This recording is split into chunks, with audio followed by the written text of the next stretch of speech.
If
I'ma spend, I gotta pay for some friends.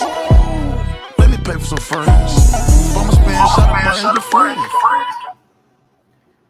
What is up, party people? And hello, my friends. It's your girl. Welcome to China and welcome to the what? Welcome to the who? Welcome to the Nightcap Crew, y'all. It is your favorite weekly show. I know y'all wait here every Wednesday for us to sit up in y'all face and talk all types of mess. But today, you guys, we have a special guest. She goes by the name of Amanda.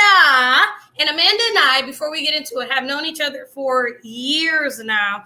It's been at least, I would say, a decade. We went to school, high school together, middle school together, back in the day. We're not that old now. I know they probably they don't even look that old.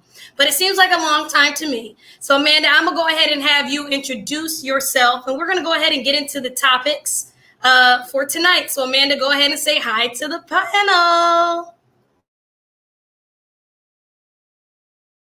Today to talk about CP and everything with my experience with that. So. All right. And Amanda, just make sure that you got your headphones. So just talk a tiny bit louder for us so we can make sure everybody can hear. Yeah. I'm going to reiterate y'all. Okay. We're going to be talking about CP today, cerebral palsy. This is going to be an episode talking about disabilities today. So I know you guys can kind of see in our different cartoons and the different things we're going to be talking about, but today is going to be all about disabilities. So Amanda came on today to speak with us about her personal journey. Obviously, you see she's out here kicking and screaming. So it's a lot of things and misconceptions that we are going to debunk today and talk about disabilities. So the first question that we have today that we're going to be diving into, everybody, is what are some misconceptions that folks have about disabilities? So what are some misconceptions that people have about folks with disabilities? Let's get into it. Amanda, we'll start with you. What are some misconceptions that people may have? I think some misconceptions are definitely that they're unable to live independently, that they don't want intimate or romantic relationships, that they're unable to drive, and they're unable to get a job, or unable to understand more complex concepts. And yeah. So it seems like everyday life, people act like you can't live your life. Yeah. So it's like you Yeah. said, you can live by yourself. You can have a partner if you want to. You can have a Yeah. job. Yeah. Okay. So just everyday life. And that's Exactly. something that to me, it's Yeah. almost wild to hear that, you know, people still assume, even with technology, even with all the things that we have now, that people can't just live their lives as people. Yeah. Yeah. Interesting. All right, panel, let's talk about it. Chris, let's get on with you. Hearing this, you know, how does this make you feel? I know you know, you're a teacher, you know, we deal with kids, people in the community. What are some things that are coming to mind, you know, hearing this? Well, I think one of the biggest misconceptions people have with folks with disabilities is that, and this is kind of, I think it's going to be a little bit piggybacking off of what Amanda said, is that they think people with disabilities can't live a rewarding, like fruitful life on their own. So they can't be, they think they can't be independent. In addition to that, I think they also think that people with disabilities need their pity. And that's the opposite of what they need, honestly. Like they live regular life just like we do. Like there's literally no difference. They just have a different struggle than we do. So I think that's the biggest thing is like treating everybody as equals and not throwing a pity party because they don't need that. Like they want to be treated as equals because they are equals. And it's just, again, they have different struggles than we do. Like we all have our own unique struggles, but they have a different struggle. That's true, because to me, it's like with my bad crippling anxiety, you know, I wouldn't want people to, you know, think less of me or think that I'm not able to function or able to, you know, still live a life. I mean, I struggle, you know, day to day, as we all do, but it is something to think about as well. Amanda, how is it frustrating for you? Do you feel like you have to explain, you know, that I am able to do this at this age? I mean, I haven't talked to you in depth in years, but, Yeah. you know, what is that like? Yeah, it's definitely frustrating. What do people All the say? time I Or get how do they address it with you? address what? Do people still try to like help you with things, do things for you? Like, do they say, or how do they? Okay. Like if they see me struggling physically, they will just assume I don't know how to do something and just do it for me. And I don't need the help all the time. If I need help, I'll ask for it. You know, like I always tell people, unless you see me physically struggling or unless I ask you for help verbally, don't help me. Because we I ask wanna for do help it when we need myself. it. Period. Yeah. So let's talk a little bit more about CP. Now, what are some of the things for those who have never heard of cerebral palsy before? Can you give us, you know, your own definition and, you know, some of the things that it affects on your day-to-day basis and, you know, just a little bit about it for the audience? Well, for me personally, it's basically um, like my brain is damaged somewhat. So when I move my leg or I move my arm or something, it doesn't send the right messages to the left side of my body. And that's why I have the awkward movements and the stiffness and the tightness and all that. It's basically just overtone with stiffness and awkward movements and poor motor skills. So, like my hands, I'm not able to use them properly. And I need a lot of, not a lot, but like I need assistance with basic day to day things that people don't normally need help with.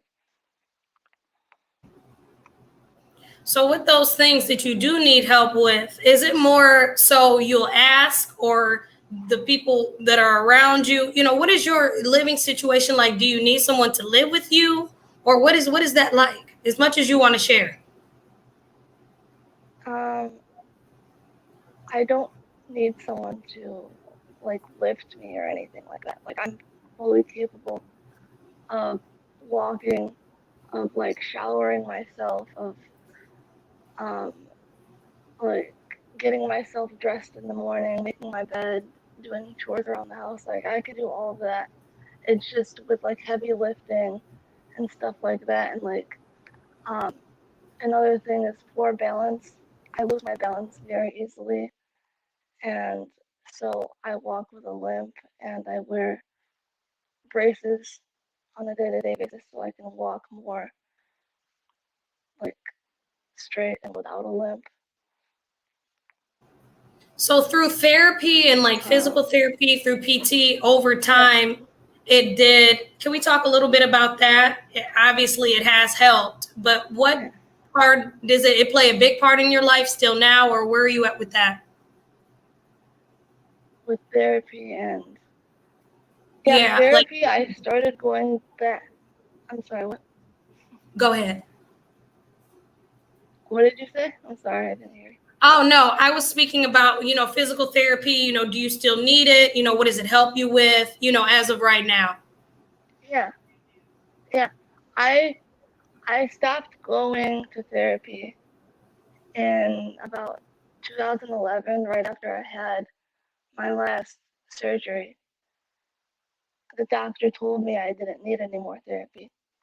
So I was like, okay, you don't need any more therapy. You don't need to wear braces anymore. 9 years down the road, I can barely move my body. I can't do any, like, it's very hard for me to do anything for myself. And I'm in a lot of pain. And so 3 years ago, I started going back, and my first visit there was terrible. Like, I couldn't really do anything. But now I've been back for about 3 years, and it's saved my life basically. It's helped me with everything. So that's So interesting I'm that you took the very break and it helped. Ultimately, yeah it was something that you needed still in life. And doctors tell us different things, give us yeah different information. And we yeah got over here, Marabella said, proud of you. That is something to be proud of, you know, and those were things that, you know, Thank I still you. have you on socials and, you know, things like that. But we don't hear about those everyday struggles, you know, that you deal with because it's a part of Yeah life. So, you know, we don't know nothing different than what we're born with. So, you know, it's not like something that everybody gonna yeah put out on the forefront. yeah Yeah. Yeah. So I think that's really what I'm learning from this panel.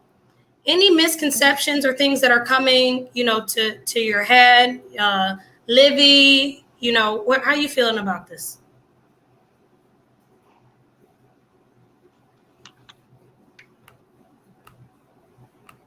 Hold on, Liv. Unmute from you. Sorry. Oops, sorry. I feel like growing up there were a lot of misconceptions, and I think one of them is that like um they're, people with disabilities aren't smart or that they can't do things like we can and that they're incapable. And I worked really closely growing up with a bunch of different people with disabilities, and um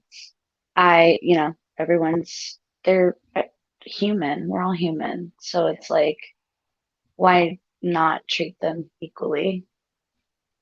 yeah It seems something so simple, and I think that we just have we have a pretty. I find with our panel we have a pretty empathetic, and we have a panel of good people. So it's hard when we had the conversations like we are, you know, those people who give equality and equity. I think people said, JoJo, you mentioned. Sorry, dropping stuff. You had a cousin. Let's talk about that as much as you want to share. What's your relationship like with this? She is, so I want to say that her mom is my cousin, so she might be like my third cousin or, you know, something like that. Obviously, I was really close like with that family when I was younger. So when she was born, I think she was probably the first person that I was introduced to cerebral palsy. Actually, well, my mom had a daycare as well when I was young, so I was introduced to a lot of mental disabilities and physical disabilities. But I forgot the daycare kid actually, one of the parents, her child had cerebral palsy as well.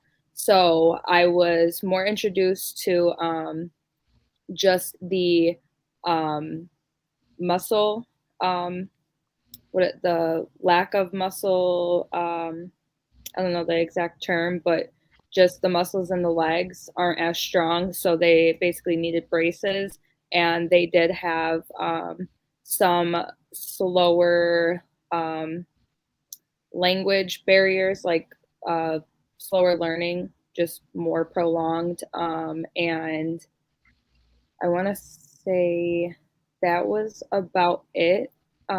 So it wasn't, you shared the video earlier, and it wasn't like they were very enabled, but they still did have some boundaries of learning and just walking alone. And I feel like that's something that like we definitely take for granted, is just being able to walk, get up, do things yourself. And I definitely feel like TV and like the media and school alone almost kind of shows us like people with disabilities that are more physical, not like the mental end of it, that they aren't able to, you know, do certain things. And I feel like that's where a lot of the misconception comes in, is just the media doesn't properly educate us on stuff like this. Like, it's very, this is what the person may have and this is what they can't do. It's never about like what they can do, how they can overcome it, like things that they can do to progress in learning and just things like that. And I feel like that's where like a lot of the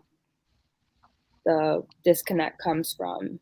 So Also, TV, media, the way that they show things to us is not really true, you know, depictions of people and able-bodied people. I feel, especially, you know, things that we take for granted day-to-day basis are things that may not cross our minds, but people can also be more aware, you know, in life. And it's interesting, though, we still process those things as children, as we're growing up, you know, and still to be a friend, still to be there for someone. But also, I feel like it is a line of like, you don't want people to pity you, Amanda. I feel like you want somebody to be your friend, you know, just to be my friend, you know, not necessarily because people think it's a lack thereof or people feel bad.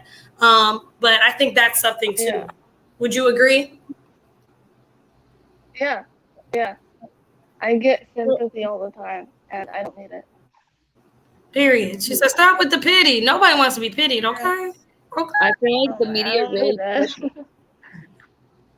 pushes us to almost feel bad, and like because it's such a disconnect of like they can't. It's always like I said, like they can't do something, not like they can overcome it or get past it, and it's like they can't do this, so like feel bad for them, like help them, be extra nice to them. Like obviously you should be kind and nice to everybody, but like I feel like for some reason it's just portrayed as this like I said, pity them, feel bad for them. Like it's portrayed almost as a negative thing when it's not a negative thing. It's just they have to unfortunately like work harder towards the things that we take for granted, like in lack of better words. Yeah, because people really don't even push just kindness across the board. It's like if we were really pushing kindness, understanding, acceptedness,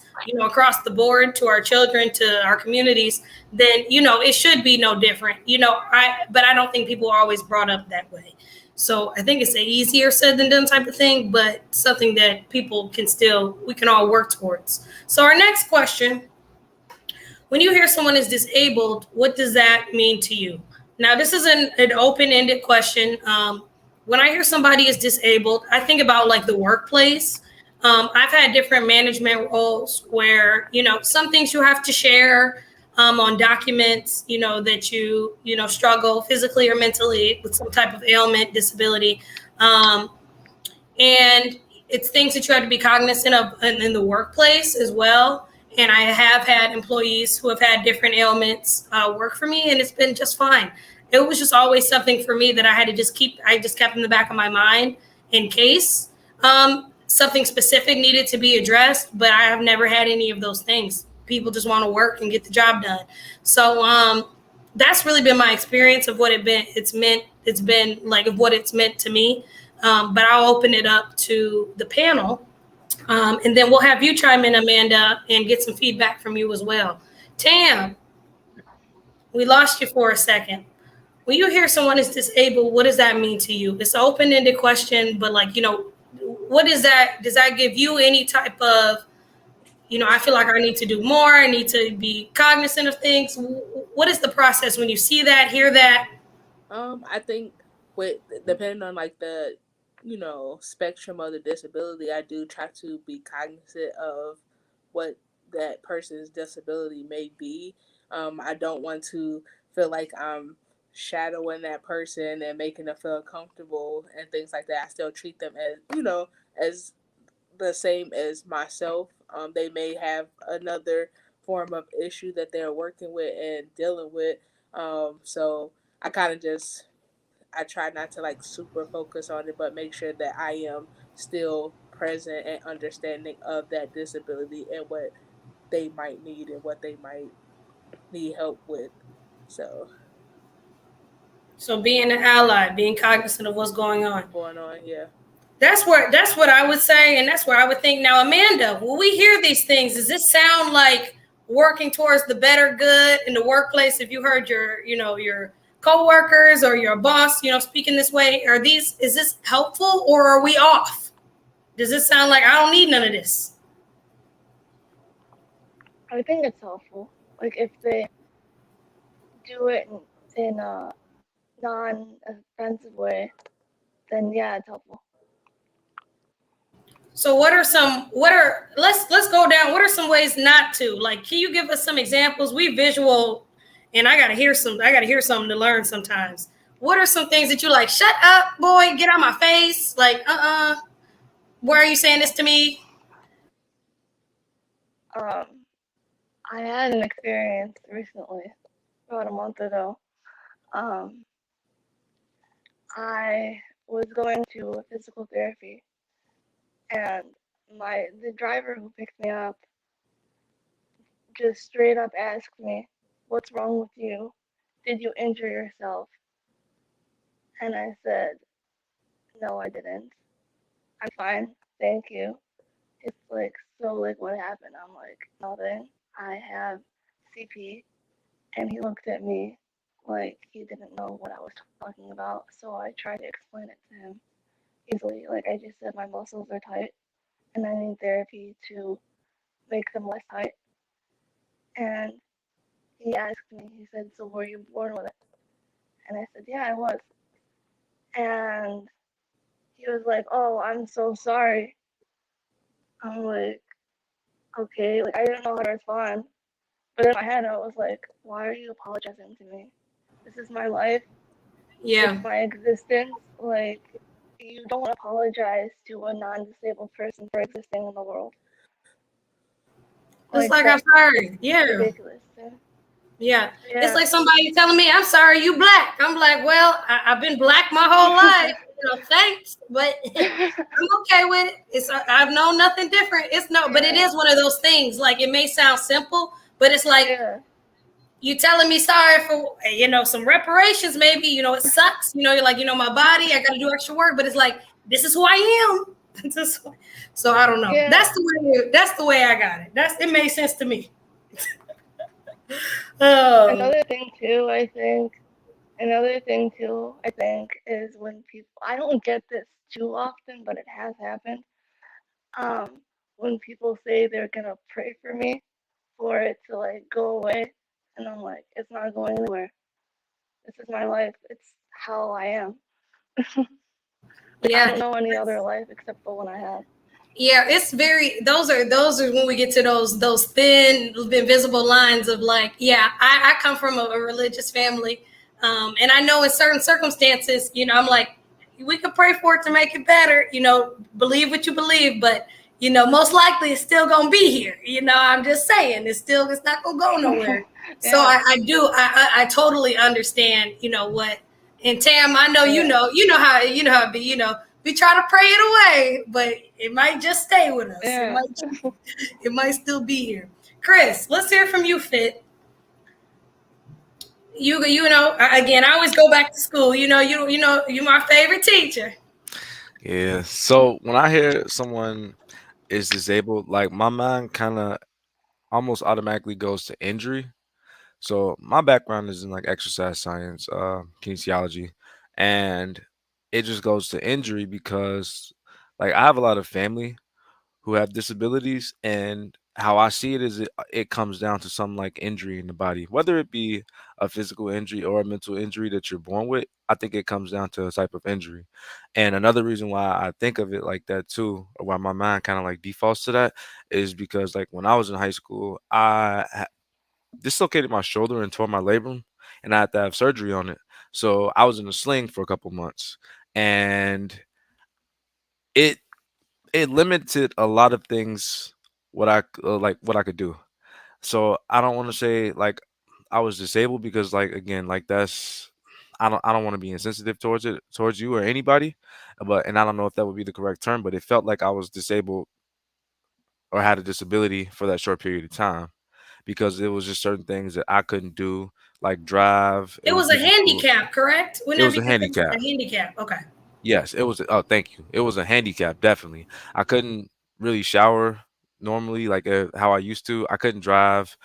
Even getting on the bus was difficult. Like, so it changed my way of life a little bit, but it made me see things a little differently. Like, I didn't want people to pity me, but again, like if I did want help or if I needed help, I would ask. But I didn't want everybody just doing stuff for me. It's like I need to feel Yeah. independent still.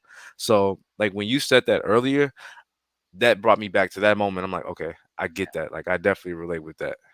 So that's kind of what my mind just defaults to it when I hear when I hear disability. Like it's a certain like injury. Like it might be like Yeah. everybody doesn't have the same injury, but it's the injury I think what it comes down to. That was an interesting way to put it. I got knee surgery in college and I was out for a minute. I couldn't walk and, you know, braces, all that type of stuff. And it was true. I wanted to feel like I was doing that. If I got to hobble to the refrigerator, I don't want my cereal, mama. I'll go get it. Or, you know, don't help me. But it's like in those things, you can relate, you know, in simplest terms. So leave the people the hell alone. Let people take their extra time or something also. I hate and that I did learn over time, not the hate of, you'll get what I'm saying. When people have a stutter or like an ailment speaking wise, when people try to end other people's sentences or speak for others. And I was always taught you got to let people finish the thought. If someone has a stutter, if someone has a stagger, you know, you got to let people finish the thought and what's going on. Because you're still saying it. It just takes a little bit longer. So I think that even like you talking about that man, Amanda, somebody failed him coming up of how to speak to people. Because I would think if you helping people to physical therapy, you don't need, who the hell are you to ask me what I got going on? Clearly it's I got to work on something. Like, what are we? Oh my gosh. Exactly. That was just crazy. That was just crazy to me. Man, what? Mm-hmm. Yeah. Anyway. I mean, yeah. Anyway.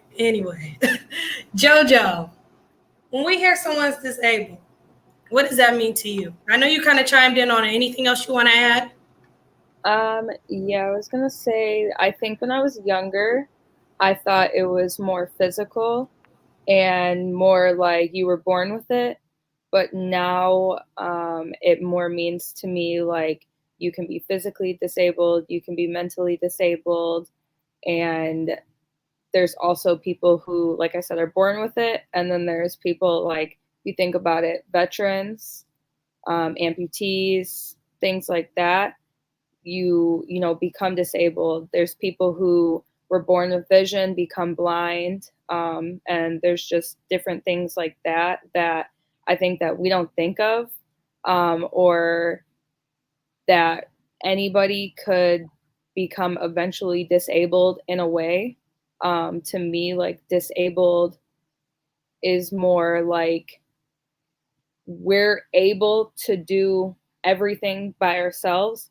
To be disabled would just be you're disabled of like walking, grabbing certain things on your own, driving, like everyday tasks that, like I said, we kind of take for granted in a way. Seeing, like, once I started doing eyelash extensions, I started to really appreciate our vision, and like how much. Yeah, actually, I want to see what the. So it is. So yeah, I pulled this so we can specify, because I know I was getting mixed up too. Disabled. Now this is by dictionary definition. Of course, everything is subjective. Of a person having a physical or mental condition that limits movement, senses, or activities of an activity, organization, or facility. Da da da da da. What is the meaning of someone disabled, impaired, or limited physically, mental, cognitive, or developmental condition? Yeah, Or I wanted to make sure I was saying illness, injury, or wound. So all.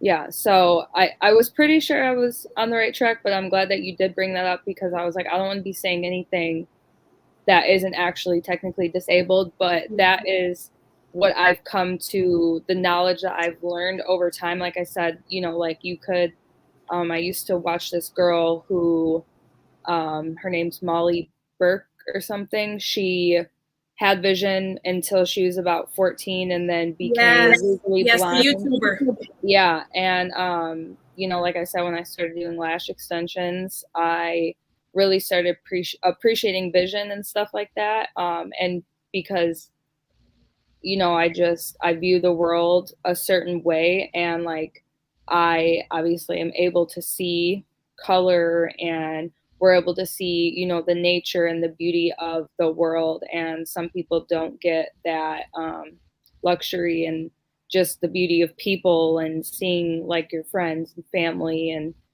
cute things, puppies, dogs, whatever, you know. It affects us different. People don't even think about, you know, we're talking, if it goes to the physical, you can lose your vision. You know, it's different people who struggle with vision. And it's like really sitting down and being thankful for what is still what we do have, you know, and really the thankfulness, y'all, you know, really the vision. It's the vision for me, you know, not being able to see, you know, it's the vision.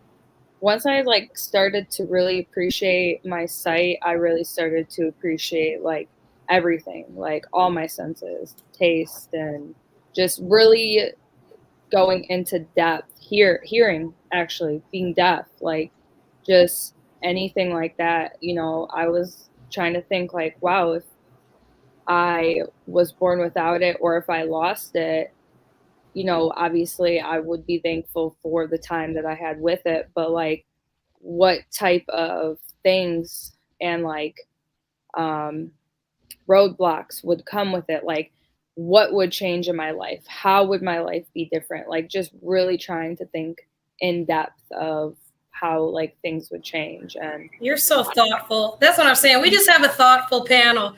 We have Jocelyn over here having think pieces about what it would be like to lose vision and really putting herself. That's just real, bro. That's just real. I agree with Jocelyn though. I think about that stuff all the time. Like, get into it, Libby. You were next. Go ahead. Get into it. Yeah. I love music so much. So like, if I couldn't like listen to music, I feel like I would just, I don't know. I would find a way to listen to it in my own way, but I don't think it would be the same. So it's like the little things that we take for granted. But at the same time, we can't, you know, be pitying people that don't have that ability because they don't know what it's like. Some of them, you know, are born with it. Some of them aren't. Some of them develop it. And there's a wide array of disabilities out there. And I think that there's a stigma of like, oh, there's like a set like category or like box, and there isn't. There's like so many different disabilities out there. I was watching the Paralympics. I have the Olympic channel. Don't ask me how or why. But it was interesting. We were watching swimming, and this may be the silliest thing people have ever heard, but my boyfriend and I were having a conversation like, how is this fair if people have different ailments, disabilities, but also they categorize them for people for the different ailments that you have and being able to move different parts of your body. And I was like, that's so beautiful that people can still, on an Olympic level, be able to still compete. But it just showed me how many different disabilities and things that they are in the world. Amanda, now this was a question that I had further along. When people keep saying disability, something about it makes me feel uncomfortable. Is that just the ableism in me, or the ununderstanding part of me, or is that just appropriate and it sounds okay to you? Because when I be like disabled, or someone with a disability, it sounds weird for me to say. I don't know if I'm the only person, but is it any other way to explain it, or you just say I'm fine? But anything to that? I mean, for me personally, saying disabled is the most appropriate word you can use to describe a person with a disability. I think either disabled or person with a disability, either one of those two, for me personally, is best. Okay. So you don't have any issue. So it doesn't make you feel away. When I say feel away, it doesn't make you, I guess, feeling type of way if someone's like, well, now if someone's like, do somebody need to tell? So let's say this. We're going out to eat. We're about to go out and hang. Have you ever had people be like, well, my friend Amanda, she is disabled, or Amanda has CP? Have you ever had people that be trying to baby you, almost like prepare people, or, try to save you from having to explain who you are, if that makes sense? Do people ever do that, or in any sense? Yeah, all the time. All the time. I'm saying, people. Yeah. Go ahead. Let's talk about it. Let's talk about it. It's a constant all the time. It's just everywhere. So is it more so, kind of explain it, is it more so people are trying to almost help your process easier in the moment, or do you understand why people do that? I mean, I understand it because I think they're coming from a place of love. So I get why they're trying to help me in that sense. But for me, it's more frustrating because I want to be able to do things myself. I have my own voice. I can speak for myself. I can do things myself physically. Maybe not always comfortably, but I can get things done. And it's certain situations are different for me, like physically. And I mean, yeah, it's just always constant. And I feel like it's just everywhere. As you've gotten older, or in your younger years, let's talk about high school, easier or harder? Do people try to do more for you now that you're older? Do you see a difference of when you was like 16 to now being like 25 going on 26? Do people try to do more for you as an adult, a grown woman, or did it lessen a little bit? In high school, there was a lot of ableism, I would say. Like, I have a couple of stories. For instance, there was one time, I still remember this 15 years later, which is weird, but there was this one time in school, one of the teachers asked me why I was wearing my braces. And I was about to tell him why. And this, I don't remember who it was, but this one girl chimed in and said, "Oh, she has a disease." I'm like, I don't have a disease, but okay. And then it was just a lot of people would see me limping in the hallway because that's just how I walk. I walk with a limp. and they would see me limping and they would assume that I was injured or something. And they would be like, oh, do you need help? Oh, let me help you. I'm so sorry. Or like if they don't know what CP is and I tell them, oh, that's a shame. I'm sorry. Like, you don't need to apologize to me. It's not a disease. It's not anything So like that. let's specify, because a lot of people, and I was in between about this. It's not a disease. CP is not a disease. Yeah. What would it be categorically called? Or what should people refer to it as?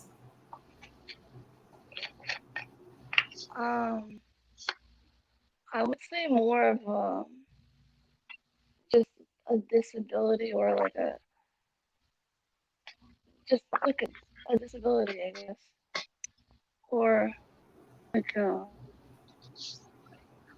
It's like a physical disability. I think people get caught up on, what diseases are. Yeah. We got a question. Oh, I'm sorry, Amanda. We got a question for you from Mirabella. I remember you mentioning once that the world you live in wasn't built for you. With that being said, what was one thing you wish you could see more of, whether it's in the workplace or just in general? So this is for you, Miss Amanda.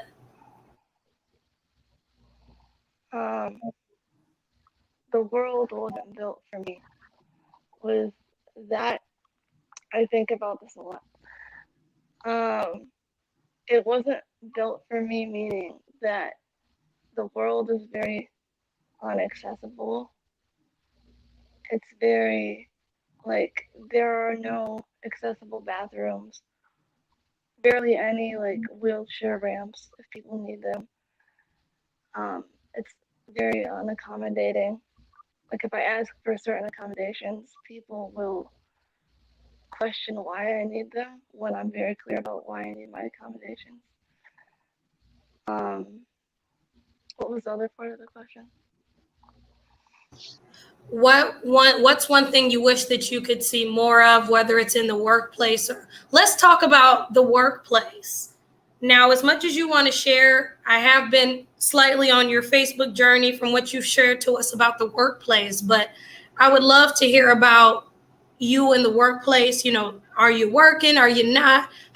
What is that like for you?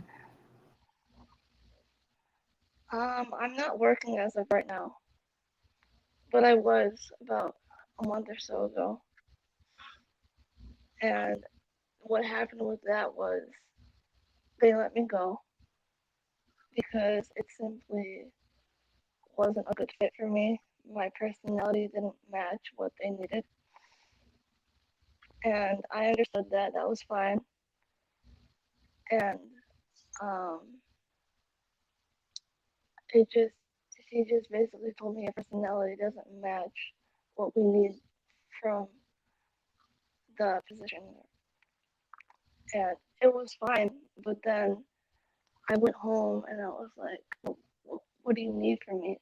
Because I was trying to basically change myself into a different person so I can get this job done. And now I'm just trying to figure out what can I do that doesn't require me to change who I am as a person.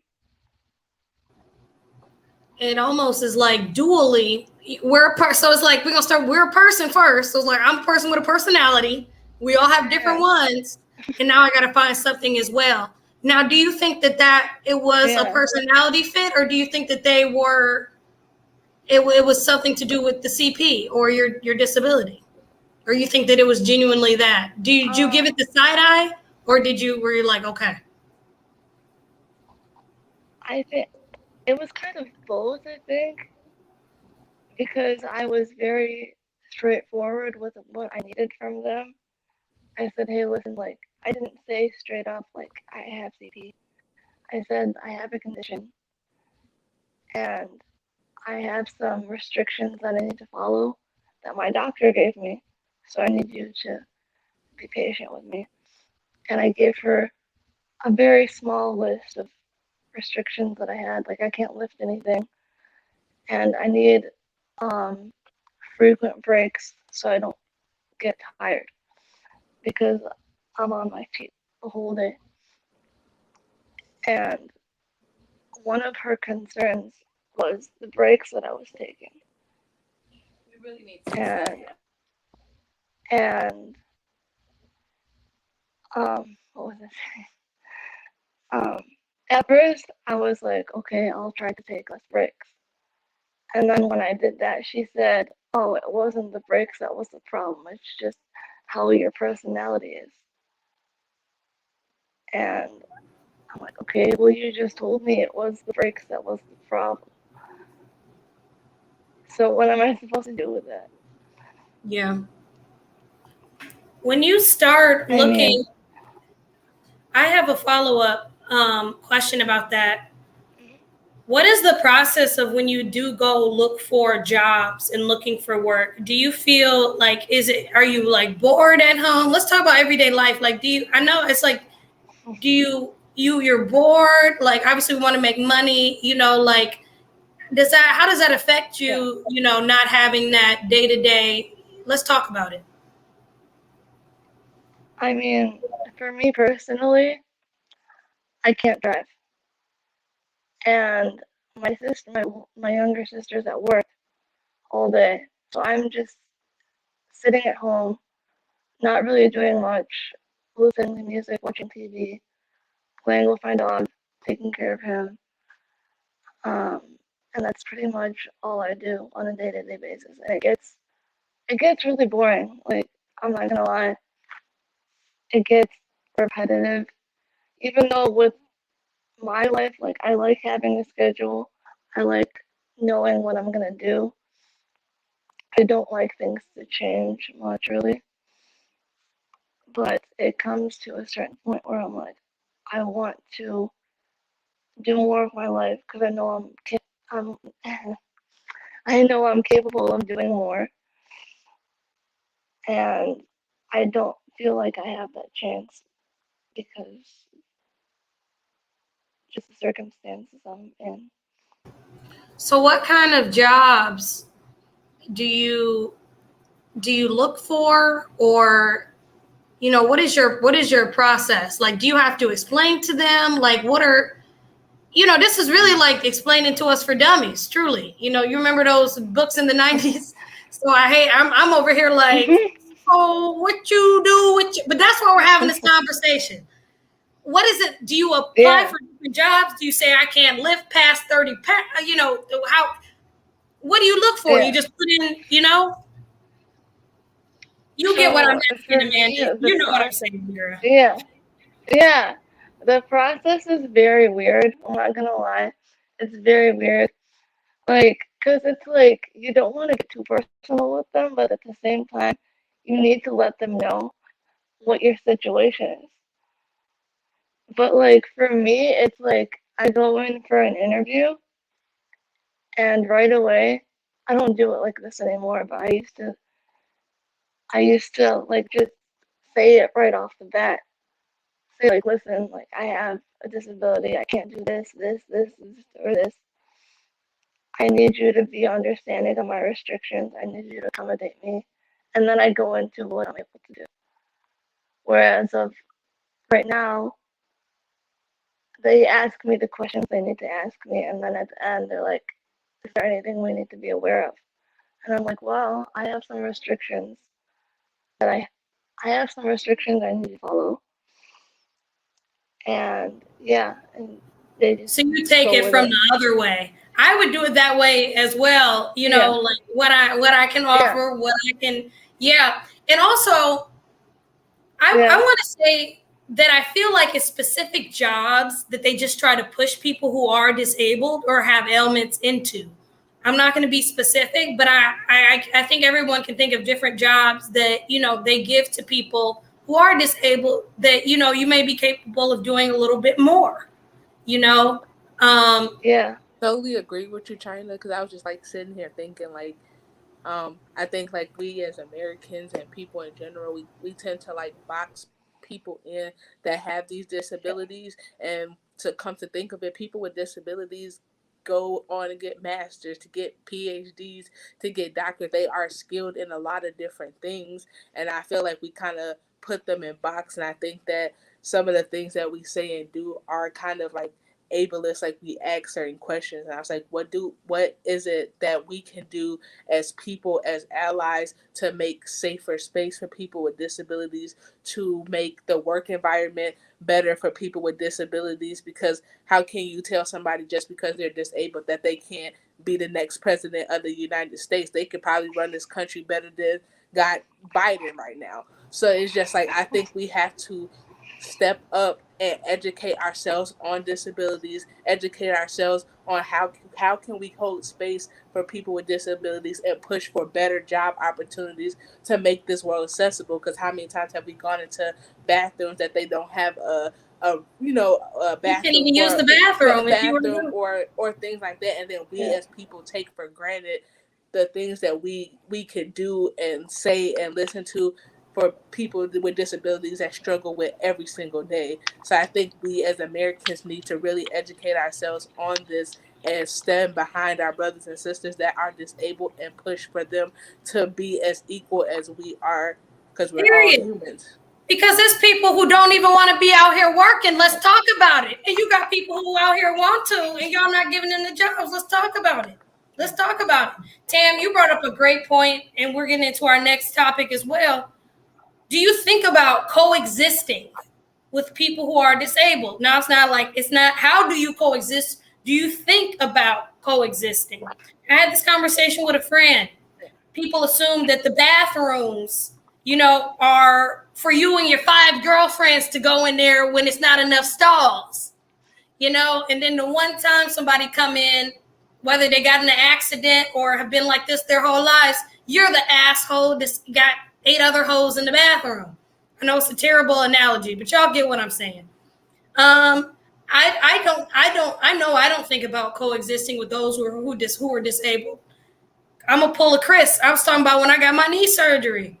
People weren't thinking about how they was coexisting with me. I couldn't get in the door in the mall. People were staring at me. They didn't even want to they didn't want to open up the door for me. People are also assholes to people who are young and disabled. They always just think that it's some BS going on.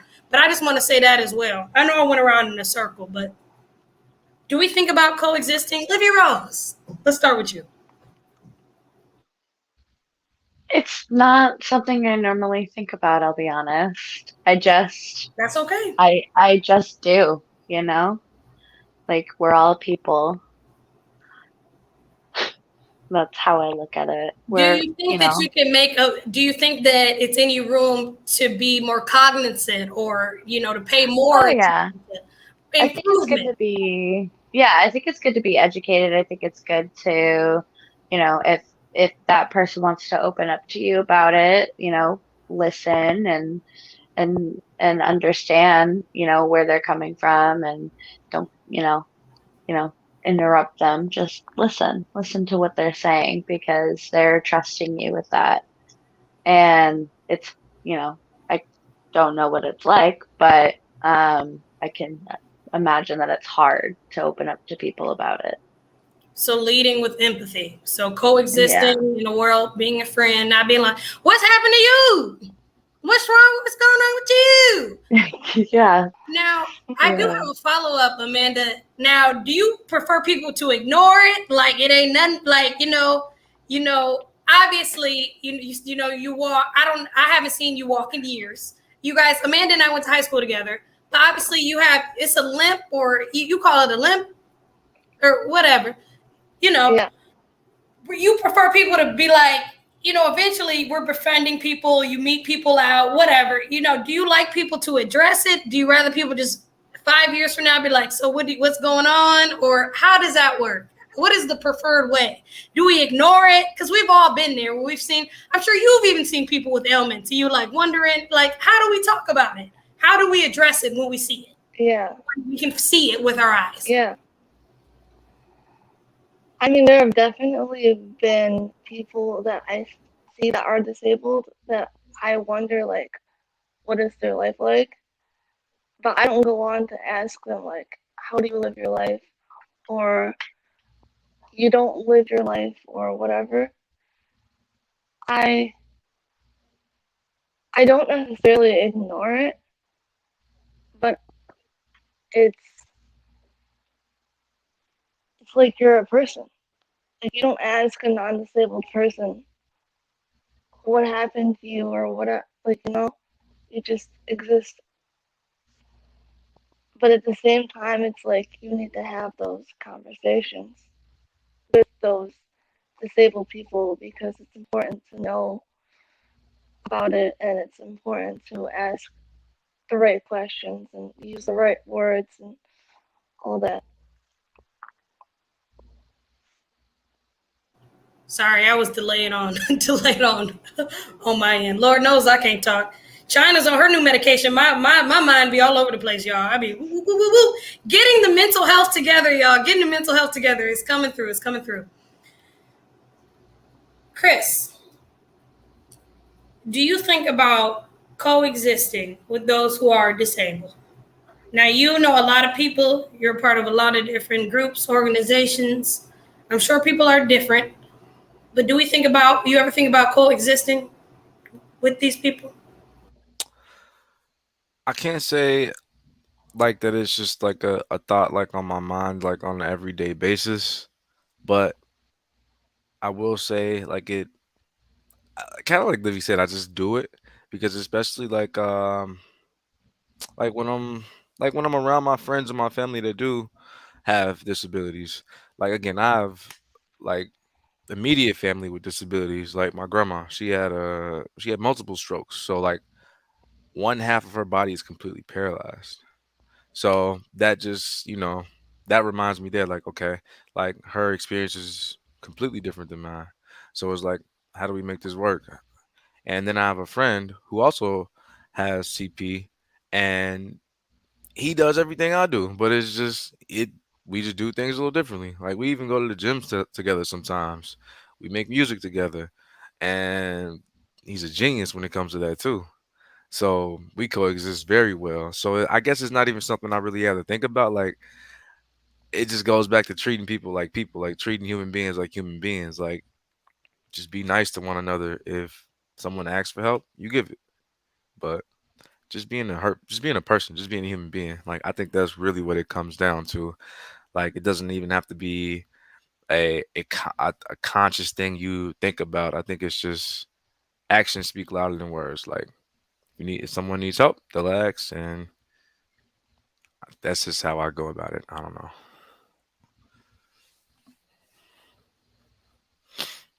Where'd China go? Oh, um, I think she Sorry, said, y'all. I had to run to the potty real quick. Jojo, close us off. I wrote it for y'all in the chat. I gotta go pee. I would say I don't think about it. Also, just like Chris and Livy said, like I just do, but I actually do coexist like on a daily basis off of family members and stuff like that that are in my household. So I guess I might subconsciously think about it, but I do try to do things that like help my nephew, help him maybe like understand a little bit better. I do try to like push him in his sentences because he has speech delay. So I kind of try to challenge him and see like what, he can say, or like if he's trying to say a word, I actually try to like sit there and like understand what he's saying, because like I know it's frustrating, especially as children with disabilities, for people to not understand you. And like that's really just like what disabled people want, like all around, is just to be like understood, to be treated, like basically like there's nothing wrong. Like, just because you have physical or mental disability doesn't mean that something's wrong with you. You just have to like get around the daily struggles, and those are like your daily struggles. There's, I'm sure we all have mental like daily struggles that we deal with just because they're not physical. Like there's a lot of mental struggles that people deal with. And I feel like that's really overlooked. And like Tam said, we really just need to like educate ourselves. And I feel like, or, ourselves or each other, whatever. I feel like that's like where the disconnect comes from, is like, it's really just in the education, it's lack of education, and it's out there because obviously, these people who have disabilities mentally or physically, they are taught about them. So obviously, if they can be taught about them, we can be taught about them. So it's like, why aren't we being educated? Why aren't we, taught to coexist more? Or just like, I know this is kind of like an example, but I was doing a salon, and when you do a salon, you have to, build a bathroom with certain handicap features, like the railing and stuff like that. It has to be so big so that a wheelchair can fit in. I can't remember like all the other things like that, but just small things like that. There has to be parking close enough, and just little It's everyday things things that you have to have. Yeah, for your business. Yeah, that are legally there, but people still don't even. And like, school is a business. The doctors are a business. Everything is essentially a business. So really, all businesses have to go by certain codes and have to build places a certain way. They, like she said, there isn't enough handicap ramps, or like you said, going to the mall, like getting through the door was hard. Like automatic doors and stuff like that, like they should just be almost everyday things at this point. Like we've come too far for the education to like not be there. Yeah, it almost seems like we have to kind of reiterate it to generations therefore, because I know we were having these conversations, at least with my parents and their generation, about, how to coexist, how it was just like, we have a family member, they struggle with this, we still love them, but it's like, it's also much deeper than that. It's also like, how to live and coexist with others who are like our family members, and things change, people change over time. So it's a lot of different shit. So we're going to go ahead and get into our final thoughts of the night. We have Amanda here. If you guys have any extra questions or things you want her to chime in on, please let us know. We're going to go ahead and get into our final thoughts and takeaways with the panel. I will start.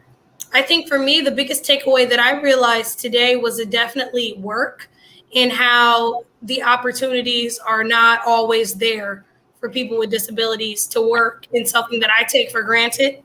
Hell, people say they don't want to go to work. I know I don't want to all the time, but it is something that I want to acknowledge, that it was something that I never really thought about.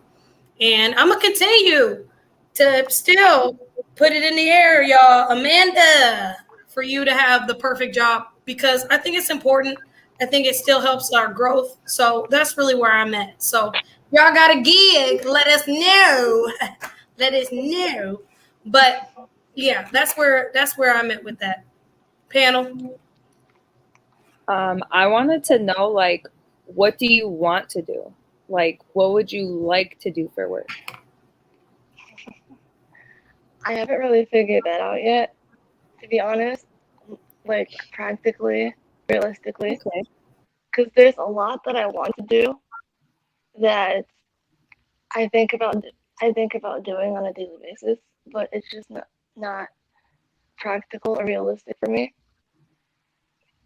And so I have to always try to figure out a different way to do things. Yeah. So, yeah, I'm still trying to figure that out though. I think one of the things I want to do is, like, I don't know, a lot of people have told me I'm good with writing, and they told me I should put out a book or something.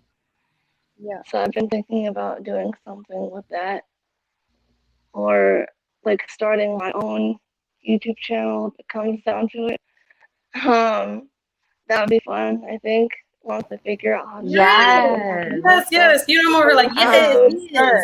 So Yes. Yeah. It seems like it's time for you to start creating your own avenues. You're going to make more money than the rest of us, Yeah. Amanda. But it's a need. It's a lot of people. So I just want to continue to sow that too. If you want to do your YouTube, you know, I got you, girl. I got you. But yeah, it's just opening up those avenues, being creative. It's always ways, because Lord knows it's a lot of jobs that I don't like to do that I'm like, I like to create. So I feel you on that. I feel you on that. It's like if people, like non-disabled people, they work in like retail or food service and stuff like that. Like I'm not able to do that because I can't stand for long periods of time. I need to sit down and take breaks, like I said. And a lot of workplaces just, I think, frown upon that for whatever reason. Yeah. Slave us.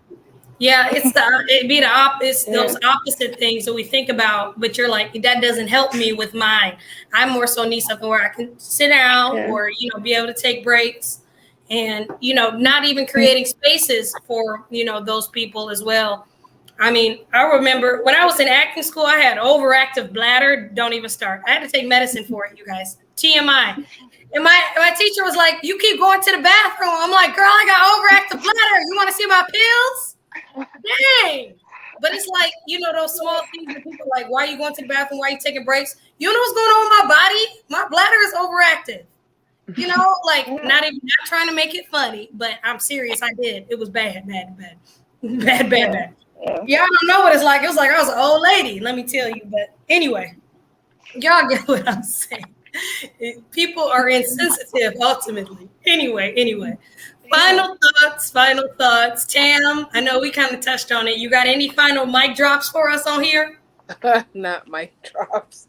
I just think like we should just be kind of more conscious on, you know, educating ourselves. And like, I think all of us that work in media, do we, you know, ever think about putting like captions on our videos when we do stuff, or more descriptions to like pictures that we may drop, to be more conscious that we do have followers that have disabilities as well, and have we made it open for them to enjoy our content as well. So I think that we have to kind of think about that as well and start to like make steps and strides. So if we are changed, then the world will change as well. So it kind of starts with us, especially with this episode today. I think that we should be more conscious and moving forward with how we are inclusive of people with disabilities as well. So I just think that we as influencers need to influence and make that change. So love that. Another one, Tam. And I wasn't expecting another one, you know, content wise, putting in captions. I'm going to start to do that. You can auto-populate captions. These are things that I don't even think about. You know, people be reading captions just because you're lazy. I had to put on the captions when I watch UK TV. I'm not even thinking about anybody else except for myself that can't understand what they're saying. But it is a real reason for closed captions and things of that nature. Not to be funny, but we all need it. Oh, Liddy. I actually started like putting like captions in my content too. Lovely. Like, as of recent, because it popped into my head like, oh, there are people that probably watch TikTok but can't necessarily hear it. Yeah. So that's what like I can make them, like I can customize them, or I can do the auto generate and just correct it as I go. TikTok. Yeah. It's a little extra. It be, you know, content wise, y'all, it is a little tedious. I know that's why I haven't done it at all on YouTube yet. But on TikTok, shout out to Livy Rose. She's at 400 subscribers. 400 followers. I think I'm almost at 600. She's over 500 on TikTok, which is huge. We know TikTok is hard. Thanks. I remember when Livy was trying to get to 100. Like, seriously.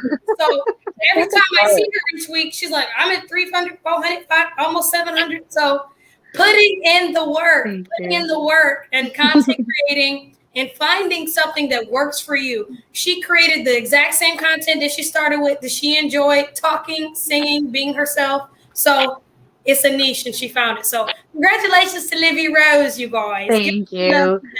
But Libby yeah, Rose 97 at TikTok. right there, Livy Rose 97. It's in the heavy. There we go. There we go. Thank So you. what did I say? Funny, funny, funny. All right. Tam, we already got what you fit. Any final thoughts? Yes. So my final thought would be to just be kind to people, just in general. Treat everybody like human beings because that's what we all are. Spread love, and I like quotes. So I'm gonna leave off with a quote. One of my coworkers I worked with in the past, his name was Paul, awesome guy, but he used to always say, "Treat different, no different." And what that just basically means is like everybody is different in their own way, so don't treat anybody differently. Like treat everybody the same with compassion, with love, and life will be better for it. Treat different, no different. I love that. I love that. That's a good quote. Treat different, no different. JoJo, you gonna send us out? Final thoughts?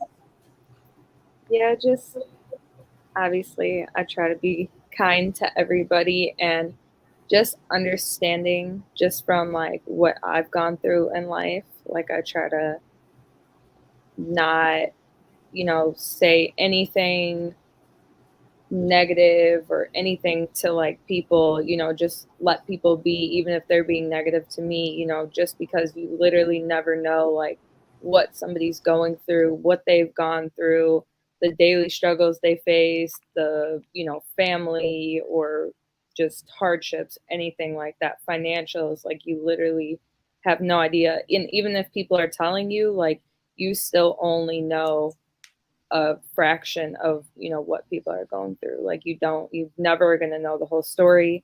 Nobody's really that up to just telling every single thing about themselves to people, especially nowadays. With I feel like as we get older we see like how not so great some people are, and not everybody has come to like that realization that people go through so much to just truly be kind and understanding, thoughtful and stuff like that. So Be kind. You never know what people are going through.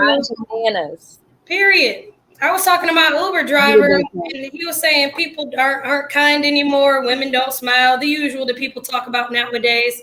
But I seen this one movie with Gerard Butler, somebody, and this lady. It was a road rage movie, and the lady flicked off the guy, and he went into a road rage, and he actually killed his whole family before he got flicked off. So he wasn't having a good day. So with that being said, make sure you guys are nice and kind to everybody. I will find the movie. But you never know who you road rage and who you gonna flick off, what's going on, and people are nutty nowadays. Okay, people And are like, why would you want to be mean? Like, yeah, what- just don't be an asshole. I just say, energy. listen, just don't be Right. just don't be mean. I watch a lot of true crime. You ain't gonna kill me for me being mean now. It's gonna be a random act of something. It ain't gonna be because of me, okay? I had a smile on my face still, okay? I'm still smiling at you. Come on now, let me go. Anyway, Amanda, any final thoughts? Did this bring up anything for you talking to us in the panel? Whatever you want to say. Final thoughts. I would say just be kind to people and educate yourselves. Like, it's not a disabled person's job to educate you. You should try to do that yourself. And if you have any additional questions, if you don't understand something, then ask. Because it's,